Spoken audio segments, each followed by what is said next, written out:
નમસ્કાર મિત્રો। આ દુનિયામાં એક પ્રશ્ન ઘણી વખત પૂછવામાં આવે છે, કર્મનું ફળ કોને મળે છે અને પાપની સજા કોને મળે છે? ઘણા લોકો એવું માને છે કે ક્યારેક કોઈ માણસ પાપ કરે છે પણ સજા કોઈ બીજાને મળે છે, પરંતુ શાસ્ત્રોમાં આવું નથી કહેલું। ગરુડ પુરાણ મુજબ દરેક માણસે પોતાના કર્મનું ફળ પોતે જ ભોગવવું પડે છે।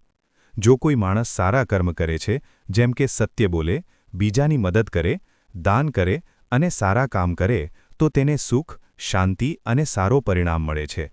પરંતુ જો કોઈ માણસ પાપ કરે છે, જેમ કે ખોટું બોલે, બીજાને દુઃખ આપે, અન્યાય કરે અથવા ખરાબ કામ કરે, તો તેની સજા તેને જરૂર ભોગવવી પડે છે। ભગવદ્ ગીતા પણ એ જ કહે છે, મનુષ્ય જેવું કર્મ કરે છે તેવું જ ફળ તેને મળે છે। ભગવાનનો નિયમ ખૂબ ન્યાયી છે।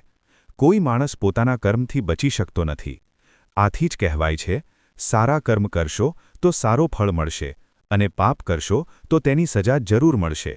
એટલે મિત્રો, હંમેશા સારા કામ કરો, સાચા રસ્તે ચાલો અને બીજાને સુખ આપવાનો પ્રયત્ન કરો, કારણ કે કર્મનું ફળ અને પાપની સજા એક દિવસ દરેકને જરૂર મળે છે।